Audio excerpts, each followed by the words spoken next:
बलूचिस्तान में दहशत गर्दी के वाक़यात के बाद आज प्राइम मिनिस्टर और आर्मी चीफ ने नौशकी का दौरा किया। ये बहुत ज़रूरी था, इसलिए कि वो इलाके जहाँ पर दहशत गर्दों ने हमला किया, फ़ौज के जवान शहीद हुए, वहाँ 3-4 रोज़ एक ऐसी सूरत हाल थी कि बहुत ही बेयकीनी और खौफ की कैफियत थी। तो पाकिस्तान का कोई इलाका हो, कोई कोना हो, कोई गोशा हो, वहाँ पर ऐसी बेयकीनी होनी नहीं चाहिए। तो बहुत अच्छा लगा, इससे भी जल्दी जाते तो ज़्यादा बेहतर था। उन वाक़यात के फ़ौरन बाद ही प्राइम मिनिस्टर तो चाइना में थे, आर्मी चीफ़ और आज दोनों वहाँ पहुँचे। तो जेस्चर यही है कि अपने जवानों के साथ भी शाने से शाना मिला के खड़े हों और लोगों को भी सीने से जाके साथ लगाएं और एम्ब्रेस करें। दहशत गर्दी के लिए मौका तभी पैदा होता है कि जब आप कोई गैप्स छोड़ते हैं। गैप्स ना छोड़ें तो कभी ऐसा मौका नहीं मिलता। प्राइम मिनिस्टर का पहले बयान सुन लें, फिर आज की सियासी सूरत हाल पे आते हैं। कहा क्या उन्होंने, दिखाइएगा।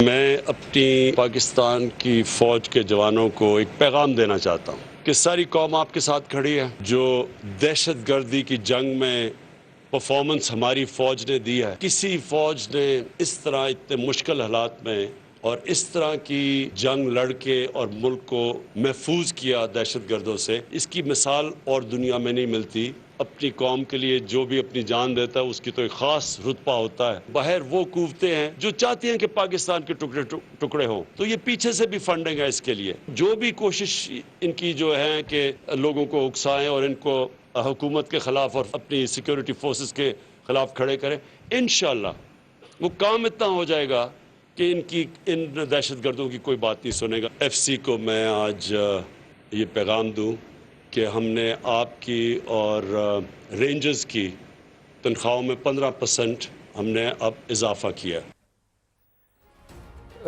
एक बहुत इम्पॉर्टेंट पॉइंट ये है कि अफ़गानिस्तान की सूरत हाल, जहाँ अमरीकी फ़ौजों की इनखला के बाद अफ़गान सॉइल मुसलसल पाकिस्तान के ख़िलाफ़ हमलों के लिए इस्तेमाल हो रही है। उसका हल पाकिस्तानी सियासी क़यादत को भी, मिलिट्री टॉप टियर लीडरशिप को भी और जो हमारा फ़ॉरेन ऑफिस है उसको मिल के भी, अफ़गानिस्तान के साथ भी और जो वर्ल्ड पावर्स हैं उनके साथ भी डिस्कस करके निकालना पड़ेगा। अफ़गान रास्ते से पाकिस्तानी सरज़मीन पर हमले ये रुकवाने पड़ेंगे।